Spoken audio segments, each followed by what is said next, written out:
نواب سراج الدولہ نواب مرزا محمد سراج الدولہ 1756 میں بنگال کی راجدھانی پر متمکن ہوا۔ ہندوستان کی تاریخ میں نواب سراج الدولہ ایک عظیم، انصاف پسند، جری، بہادر، نڈر، بے خوف اور صالح مسلمان حکمران اور ایک فاتح سپہ سالار کی حیثیت سے جانا جاتا تھا۔ اگرچہ نواب سراج الدولہ کو اپنوں کی غداری اور انگریزوں کی روشہ دوانی کی وجہ سے جنگ پلاسی کے میدان میں ہزیمت کا سامنا کرنا پڑا، لیکن اس میں نواب کی کسی ذاتی کمزوری کا کوئی عمل دخل نہ تھا۔ اس دور حکومت میں فورٹ ولیم کا گورنر انگریز راجر ڈریک تھا اور فورٹ ولیم کے فوجی دستے کا کماندار کپتان منچن تھا۔ فرنگی کونسل کا ایک خاص ممبر ہالو ہل تھا، جو کہ انتہائی درشت اور درندہ صفت انگریز کماندار تھا۔ ہندوستان کے کالے اور بھورے رنگوں کے لوگوں کے بارے میں انگریز ہالو ہل کا حتمی خیال یہ تھا کہ یہ لوگ سفید فاموں کی خدمت کے لیے صرف پیدا کیے گئے ہیں، اور ہندوستان کے مسلمانوں اور حکمرانوں کے متعلق وہ یہ رائے رکھتا تھا کہ یہ غلام ہیں جو ہندوستان میں تاریخ کی ایک عظیم غلطی کی وجہ سے حاکم بن گئے ہیں۔ ان لوگوں کے بارے میں ہمیشہ وہ ایک ہی رٹ لگائے رکھتا تھا کہ یہ لوگ وحشی ہیں، یہ لوگ درندے ہیں اور تہذیب کے اولین اصولوں سے بھی واقف نہیں ہیں۔ انہیں حکمران تو کیا زندہ رہنے کا بھی کوئی حق حاصل نہیں ہے۔ بالویل کی فطرت ایک ایسے درندہ صفت انسان سے ملتی تھی جو اپنی درندگی پر ناز کرتا ہے۔ اس کے گھر میں کام کرنے والے ہندوستانی ملازم اس سے خوف کھاتے تھے، لیکن ایک مرتبہ ایک ملازم اپنی توہین و بے عزتی برداشت نہ کرتے ہوئے بالوہل پر چڑھ دوڑا اور اس کا جبڑا توڑ دیا۔ بالوہل نے پستول فائر کر کے اسے مار دینا چاہا تھا کہ عین وقت پر کیپٹن منچن نے اس ہندوستانی کو بچا لیا، لیکن عبرتناک سزا کے طور پر اسے فورٹ ولیم قلعہ کے قید خانہ میں ایک 6 فٹ ضرب 6 فٹ کی تاریک کال کوٹھڑی میں بند کر دیا گیا، جسے بلیک ہول کا نام دیا گیا تھا۔ ایسے افسوسناک اور ہولناک واقعات روزانہ ہندوستان کی حکومت میں پیش آتے تھے۔ ہندوستان پر گو کہ اب بھی ہندوستانیوں کی حکومت تھی، لیکن انگریزوں نے ان پر اپنا رعب جما رکھا تھا اور عرصہ حیات تنگ کر دیا ہوا تھا۔ یہ فرنگی تجارت کی غرض سے ہندوستان آئے تھے، لیکن اب ہندوستان کے مختار کل اور اس کے مستقبل کے منصوبے بنا رہے تھے۔ بلیک ہول میں قید کیا جانے والا ہر ہندوستانی قیدی موت کے بعد ہی وہاں سے نکالا جاتا تھا، جسے آج کل ہماری زبان میں موت کی کوٹھڑی کہا جاتا ہے۔ فورٹ ولیم کی بنیاد 1690 میں رکھی گئی تھی اور تب سے انگریز اپنے آپ کو اس ملک کا حقیقی حکمران سمجھنے لگ گئے تھے۔ شمال سے آ کر بنگال میں آباد ہونے والے ہندو تاجروں نے بھی ہالوویل کا دماغ خراب کر دیا تھا۔ بنگال کی ساری تجارت ان کے ہاتھ میں تھی اور وہ اس سرزمین پر سیاہ سفید کے مالک بن بیٹھے تھے۔ ایسٹ انڈیا کمپنی کو حکومت کی طرف سے کچھ مراد ملی ہوئی تھی۔ وہ کمپنی کے ان مراد سے ذاتی فائدہ اٹھانا چاہتے تھے۔ ان میں سے بعض صدیوں تک مسلمانوں کے ساتھ رہنے کے باوجود مسلمانوں کو غیر ملکی سمجھتے اور ہالوویل جیسے لوگ ان کی حرکتوں سے ناجائز فائدہ اٹھاتے تھے۔ وہ ہندوؤں کو ورگلاتا رہتا تھا کہ مسلمان بیرونی ممالک سے آ کر تم پر قبضہ کر رہے ہیں اور تم پر حکومت کرتے رہے ہیں۔ کوئی مغل ہے، کوئی پٹھان ہے، کوئی ایرانی ہے، اور چند لوگوں نے تمہیں اپنی رعایا بنایا ہوا ہے اور تم لوگ اکثریت میں ہو، حالانکہ اس سرزمین کے اصلی وارث تم ہو۔ یہ ہندوؤں کو وہ کہا کرتے تھے جو اس ملک کے جائز حکمران ہو۔ ہم انگریزوں کو تعجب ہے کہ تم ابھی تک خاموش کیوں بیٹھے ہو۔ انگریز ایسے ہی بے شمار حربے استعمال کر رہے تھے اور انہی حربوں کے باعث انہوں نے پہلے ہندوؤں اور مسلمانوں کو ایک دوسرے کا دشمن بنایا۔ فورٹ ولیم کی فرنگی کونسل کے انگریز ممبر اچھی طرح جانتے تھے کہ بنگال کا حکمران نواب سراج الدولہ ہے، جو نواب علی وردی کا جانشین تھا۔ ایک ہر دل عزیز حکمران ہے۔ مسلمانوں کے علاوہ ہندوؤں اور دیگر مذاہب کے لوگوں میں بھی اسے بے پناہ مقبولیت حاصل تھی، کیونکہ وہ ایک انصاف پسند غیر متعصب حکمران تھا۔ اسے ہر طرح سے عوام کی حمایت حاصل تھی۔ انگریزوں کو یہ بات ہضم نہیں ہوتی تھی۔ ایک ایسا حکمران جسے اپنے ملک میں عوام کی حمایت حاصل ہو، انتشار پیدا نہ ہوتا ہو، امراء کا دشمن ہو اور وہ عوام سے براہ راست تعلق اور رابطے میں ہو، اور عوام جس بادشاہ کی پشت پناہی پر کرتے ہوں یعنی پشت پر کھڑے ہوں، اس کے دشمن مشکل سے ہی اسے شکست دے سکتے ہیں۔ مگر دوستو ساتھیو، ہوا کیا؟ تاریخ عالم نے ہمارے سامنے دو قسم کے بادشاہ پیش کیے۔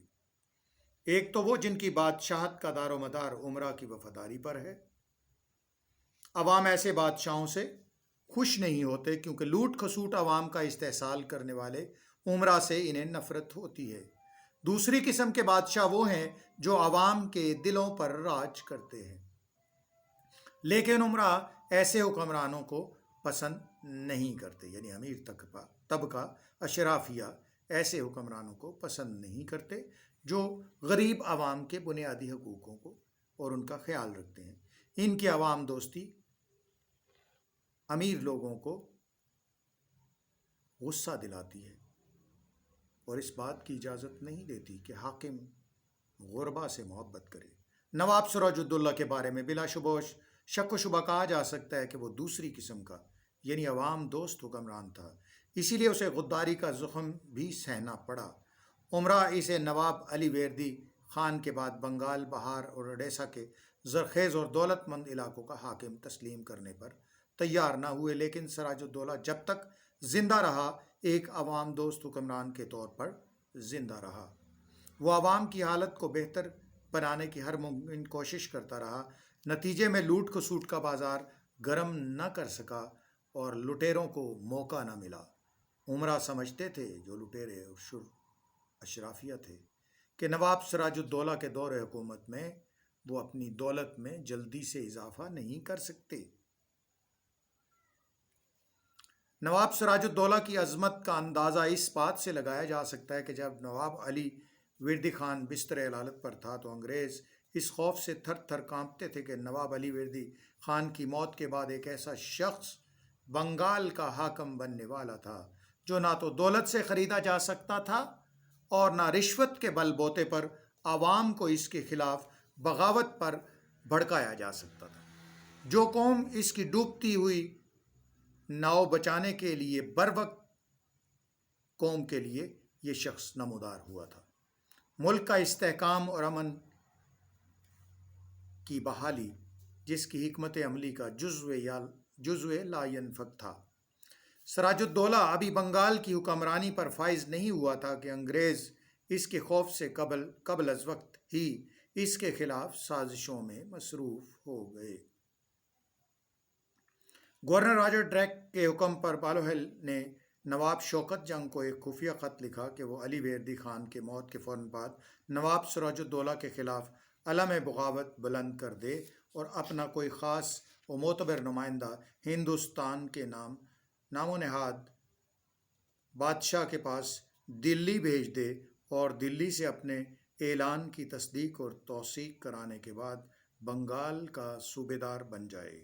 انگریزوں نے نواب شوکت جنگ سے یہ وعدہ بھی کیا کہ بوقت ضرورت کمپنی کی طرف سے اسے فوجی کمک بھی پہنچائی جائے گی۔ انہوں نے شوکت جنگ کو یقین دلایا کہ سراج الدولہ کے سپاہی اور عوام اس کے پرستار ضرور ہیں، لیکن اس کے امراء اس سے ناخوش ہیں، لہذا شوکت جنگ بر وقت کوئی اقدام کرے گا تو اس وقت فتح یاب ہونا یقینی ہے۔ لیکن انگریزوں اور ان کے حواریوں کی تمام تر فتنہ سامانیوں اور سازشوں کے باوجود نواب سراج الدولہ بنگال کا حاکم بن گیا۔ نواب کے مخالف تمام درباریوں کی امیدوں پر پانی پھر گیا، ان کی شیطانی ارادوں پر اوس پڑ گئی۔ ان کا خواب شرمندہ تعبیر نہ ہو سکا۔ وہ سمجھ رہے تھے کہ انگریزوں کی آنت کی وجہ سے نواب علی وردی خان کے فوت ہوتے ہی بنگال میں نواب سراج الدولہ کے خلاف عوام اور فوجی بغاوت ہو جائے گی اور نواب شوکت جنگ حکمرانی سنبھال لے گا، لیکن ایسا کچھ نہ ہوا۔ 10 اپریل 1756 کو نواب علی وردی خان نے دم توڑا۔ اسے سپرد خاک کرنے کے بعد زمام حکومت سراج الدولہ نے اپنے ہاتھ میں لے لی۔ ان فتنہ پسندوں نے، جنہوں نے سراج الدولہ کے خلاف اپنی تلواریں نکال کر ثقیل کی تھیں، تلواریں پھر میانوں میں رکھ لیں۔ ایسٹ انڈیا کمپنی کے ارباب اقتدار کے کلیجے دہل گئے۔ نواب سراج الدولہ کا حاکم بن جانا سیاسی اقتدار کے لیے موت کا پیغام تھا۔ گورنر راجر ڈریک گم سم ہو کر رہ گیا۔ سراج الدولہ نے اس کی توقعات کے عین خلاف حکومت پر قبضہ کر لیا تھا۔ انگریزوں نے اب یہ حکمت عملی اختیار کی کہ چپ چاپ قلعہ بندیاں مضبوط کرنے اور ایسٹ انڈیا کمپنی کی فوج میں ہندوستانیوں کو بھرتی کرنے میں مصروف ہو گئے۔ وہ چاہتے تھے کہ ہندوستانیوں کو ہی نواب سراج الدولہ کے خلاف لڑا دیا جائے۔ دوسری طرف انہوں نے نواب سراج الدولہ کے نہایت اہم اور خاص دست راست میر جعفر سے رابطہ کر لیا۔ لالچ، رشوت، سبز باغ دکھا کر اسے اپنے ساتھ ملانے میں وہ کامیاب ہو گئے۔ میر جعفر اس زوم میں مبتلا ہو گیا کہ اگر وہ نواب سراج الدولہ کے خلاف انگریزوں کی مدد کرے گا تو انگریز نواب کی حکومت ختم کر کے خود اسے یعنی میر جعفر کو بنگال کی راجدھانی پر فائز کر دیں گے۔ لیکن وہ بیچارہ یہ نہ سمجھتا تھا کہ انگریز ایک چالاک، عیار، موقع پرست اور سازشی قوم ہے۔ وہ میر جعفر کو صرف ایک کھلونے کے طور پر استعمال کرنا چاہتے ہیں۔ جب موقع ہاتھ سے نکل جاتا ہے، فائدہ اٹھا لیتے ہیں، ان کا مسئلہ حل ہو جاتا ہے تو وہ کھلونے کو توڑ دیتے ہیں۔ نواب شوکت جنگ اس وقت بہار کا گورنر تھا، لیکن انگریز اس کی بجائے اب میر جعفر کو استعمال کرنا چاہتے تھے، کیونکہ میر جعفر سراج الدولہ کے دربار سے وابستہ تھا۔ انگریز کی منصوبہ بندی تھی کہ سراج الدولہ کو اپنی حکومت کرنے سے پہلے ہی مستحکم کرنے سے پہلے ہی معزول کر دیا جائے۔ لیکن شاید وہ یہ نہیں جانتے تھے کہ سراج الدولہ اپنے خلاف سازشوں سے بالکل بے خبر بھی نہیں ہے۔ بات صرف اتنی تھی کہ وہ جلد بازی کی بجائے عقل و فراست سے کام لینا چاہتا تھا۔ میر جعفر کی طرف سے سراج الدولہ اس لیے مطمئن تھا کہ اس نے نواب سے اپنی وفاداری نبھانے کی قسم کھا لی تھی۔ نواب سراج الدولہ نے جب انان حکومت سنبھالی تو فرانسیسی اور ولندیزی نمائندے نواب علی وردی خان کی وفات کی تعزیت کے لیے سراج الدولہ کے دربار میں آئے، لیکن انگریزوں کا کوئی نمائندہ حاضر نہ ہوا۔ بنگال میں درج ذیل 3 غیر ملکی اداروں کو تجارت کرنے کی حکومتی اجازت حاصل تھی: فرانسیسی، ولندیزی اور انگریزوں کی ایسٹ انڈیا کمپنی۔ سراج الدولہ نے میر جعفر خاندان سے دریافت کیا کہ انگریزوں کا نمائندہ علی وردی کی تعزیت اور خود سراج الدولہ کی تخت نشینی کی مبارکباد دینے کیوں نہیں آیا۔ میر جعفر خان اندر ہی اندر انگریزوں سے ملا ہوا تھا۔ اس نے مختلف ہیلوں بہانوں سے نواب کو مطمئن کرنے کی کوشش کی، لیکن کوئی صورت کارگر نہ ہوئی۔ انگریزوں کی طرف سے اس کے دل میں بال آ گیا۔ اسی دوران میں نواب کی ایک خاص درباری میر مدن نے نواب سراج الدولہ کو انگریزوں کے بارے میں ایسی اطلاعات فراہم کی کہ نواب حیران اور ششدر رہ گیا۔ میر مدن نے اسے بتایا کہ انگریز نہ صرف بنگال میں اپنی قلعہ بندیوں کو مضبوط کر رہے ہیں، بلکہ اپنی کمپنی کے فوج میں مقامی ہندوستانیوں کو بھرتی کرتے چلے جا رہے ہیں۔ اس کے علاوہ سراج الدولہ یہ بھی معلوم ہوا کہ بہار کا گورنر نواب شوکت جنگ اور گھسیٹی بیگم بھی انگریزوں کے ساتھ ملے ہوئے ہیں۔ یہ اطلاعات ایسی تھی کہ نواب سراج الدولہ نے فوراً دربار طلب کیا اور اپنے امراء وزراء کے سامنے ایک پرجوش تقریر کرتے ہوئے انہیں انگریزوں کے ناپاک ارادوں سے مطلع کر دیا۔ سراج الدولہ نے اس موقع پر کہا کہ حکومت کو یہ اطلاعات مل رہی ہیں کہ انگریز اپنی قلعہ بندیاں مستحکم کر رہے ہیں۔ ان لوگوں کے پاس اپنی فوج ہے۔ ان آبادکاروں نے جو شہر آباد کیا ہے اس پر راج کر رہے ہیں۔ کسی ملک کی تاریخ میں ایسی کوئی نظیر نہیں ملتی۔ فوج صرف حاکم اور منصب دار رکھتے ہیں۔ اگر کوئی دوسرا شخص فوج رکھتا ہے، اپنا قانون چلاتا ہے، تو اس کا یہ مطلب ہے کہ اس نے متوازی حکومت قائم کر لی ہے۔ یہ انگریز لوگ تاجر ہیں، انہیں نہ تو فوجوں کی ضرورت ہے نہ قلعوں کی، ان کے جان و مال کی حفاظت ہمارا فرض ہے۔ انہیں جب اس ملک کی تجارت کی اجازت دے دی گئی ہے تو اس کا یہ مطلب نہیں کہ بنگال کے حاکم نے انہیں اپنی امان میں لے لیا ہے اور وہ ان کا محافظ ہے۔ انہیں اس صورت میں سپاہی ملازم رکھنے اور قلعہ بنانے کی کیا ضرورت ہے؟ نواب سراج الدولہ کو انگریزوں کے خطرناک عزائم کا بر وقت علم ہو چکا تھا، لہٰذا اس نے ان سے نبرد آزما ہونے کے لیے عوام و خواص کو اعتماد میں لینا ضروری خیال کیا۔ اس نے انگریزوں کے بارے میں مکمل چھان بین کے بعد ایک قومی تقریر میں کہا کہ انگریزوں نے جنوبی ہند میں پھوٹ ڈال کر وہاں کے نوجوانوں کو تباہ کر ڈالا ہے۔ یہ لوگ سازشی ہیں، کہتے ہیں ہم یہاں تجارت کی غرض سے آئے ہیں، مگر ان کے ارادے کچھ اور ہیں۔ ان کی چالوں ریشہ دوانیوں کو اچھی طرح سمجھ چکا ہوں۔ آپ سب اس ملک کے رہنے والے ہیں، یہ ملک صرف سراج الدولہ کا نہیں ہے، آپ سب کا ملک ہے، آپ سب کا وطن ہے۔ سراج الدولہ صرف اس علاقے کا حکمران ہے، اور وہ بھی اس لیے کہ اسے نواب علی وردی خان نے اپنا جانشین مقرر کیا تھا۔ اگر نواب اسے جانشین مقرر نہ کرتے تو وہ ایک عام شہری کی زندگی بسر کرتا، ایک عام شہری کی طرح رہتا۔ قسمت نے اسے اپنے کاموں کے لیے آزمایا اور اعلی کار بنایا۔ مجھے اپنی فکر نہیں ہے، میں اس غرض سے حاکم نہیں بنا کہ مجھے حکومت کرنے کا شوق ہے۔ میں حاکم بنے بغیر بھی زندہ رہ سکتا تھا، مجھے دولت کی کوئی چاہ نہ تھی، جاؤ حشمت طلب نہیں، میں درویش منش انسان ہوں، مگر یہ نہیں کر سکتا کہ جو ذمہ داریاں مجھے سونپی گئی ہیں انہیں میں فراموش کر دوں۔ میں سمجھتا ہوں کہ انگریز ایک طوفان کی طرح اس ملک میں سر اٹھا رہے ہیں، اگر انہیں روکا نہ گیا تو وہ ہم سب کو اپنا غلام بنا لیں گے۔ ہمیں نہ صحیح لیکن ہماری آئندہ آنے والی نسلیں ضرور ان کی غلام بن کر رہ جائیں گی۔ بنگال ہماری ستوت عظمت کا آخری حصار ہے، اگر یہ حصار ٹوٹ گیا تو پھر یہ زرد سیلاب انگریز کسی سے نہ رک سکے گا، لہٰذا متحد ہو کر اس سیلاب کے سامنے سیسا پلائی ہوئی دیوار بن جاؤ۔ گو کہ نواب سراج الدولہ نے انگریزوں کے خلاف بھرپور مدافعت کا فیصلہ کر لیا تھا، لیکن بدقسمتی سے زیادہ تر امراء، وزراء، مشیر، نواتب کے فیصلے کے خلاف تھے۔ شاید وہ سمجھتے تھے کہ انگریز ان کے خلاف کچھ نہیں کر سکتے۔ اس کے علاوہ نواب کے ارد گرد غدار بھی بہت منڈلا رہے تھے جو کسی طرح جنگ نہ چاہتے تھے۔ یہ بات سب ہی جانتے تھے کہ ہندوستان کے ساحلی علاقوں میں اہل یورپ نے کس طرح اپنی بستیاں آباد کی، اور ایسٹ انڈیا کمپنی کی تاریخ کے ابتدائی مدارج کا حال تقریباً ہر ایک کو معلوم ہے۔ ایسٹ انڈیا کمپنی یا بالفاظ دیگر انگریزوں کے ہندوستان میں سیاسی اقتدار حاصل کرنے کی پہلی کوشش 1657 میں کی تھی، جب بنگال کے صوبیدار سے ایک جھگڑے کے بعد کمپنی کے ڈائریکٹروں نے اپنے بادشاہ جیمز دوئم کی اجازت سے 2 بحری بیڑے مشرقی اور مغربی ساحلوں کی بندرگاہوں کی طرف روانہ کر دیے تھے۔ ہیکل کی مہم نہ تھی صرف ناکام رہی، بلکہ انگریزوں کو بنگال سے نکلنا پڑا۔ اگرچہ ان کا یہ اخراج عارضی تھا، مغربی ساحلوں پر البتہ انگریزی بیڑا تکلف دہ ثابت ہوا، اور اورنگزیب عالمگیر نے جو اس وقت سے الجھا ہوا تھا، انگریزوں کو ہیگل واپس جانے کی اجازت دے دی۔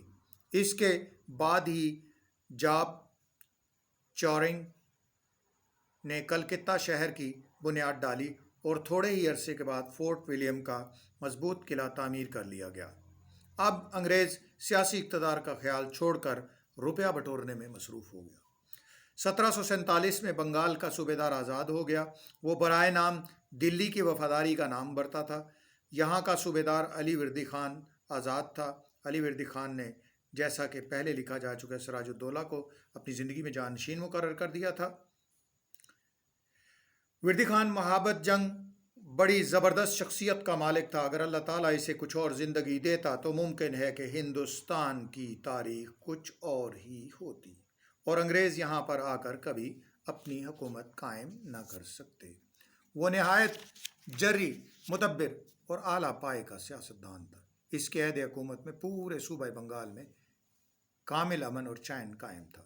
نواب سراج الدولہ یہ سب کچھ اچھی طرح سمجھ چکا تھا مگر فطرتاً وہ نرم طبیعت کا مالک تھا اور قتل و غارت گری سے نفرت کرتا تھا۔ اس کے صوبیدار بنتے ہی حالات نے پلٹا کھایا اور انگریزوں نے شرارتیں شروع کر دیں۔ اگر سراج الدولہ اس وقت دلیری سے کام لیتا اور اپنے امیروں اور وزیروں کو غیرت دلاتا اور انگریزوں کے سر پر ایک خونی جنگ مسلط کر دیتا تو کوئی وجہ نہ تھی کہ ان کا خاتمہ نہ ہو جاتا۔ بنگال میں تو ان کا خاتمہ لازمی تھا، لیکن ممکن تھا کہ تمام ملک میں ان کا نام و نشان مٹ جاتا۔ وہ الٹے قدموں واپس برطانیہ کی طرف بھاگ جاتے، لیکن سراج الدولہ نے اپنی فطرت کے مطابق انتظار کیا اور انہیں سنبھلنے کا موقع مل گیا۔ یہی انگریز تھے جو اندر ہی اندر سازشوں اور چال بازیوں کا جال بچھا رہے تھے۔ سراج الدولہ نے اپنے انداز میں انگریزوں کی توجہ اس غیر قانونی حرکت اور ناجائز حرکتوں کی طرف دلائی، مگر انگریزوں نے اس کا کوئی جواب نہیں دیا۔ نواب سراج الدولہ نے صلح کرنے کی کوشش کی۔ 3 جنوری 1757 کا واقعہ ہے کہ ان کے درمیان میں صلح کا معاہدہ ہو گیا۔ صلح کی شرائط کو انتہائی نیک نیتی سے طے کیا گیا۔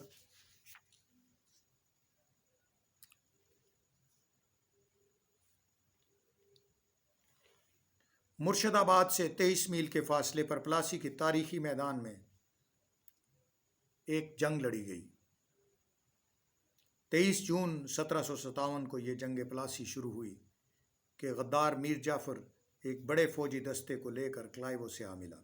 نواب سراج الدولہ اس غداری سے دم بخود رہ گیا۔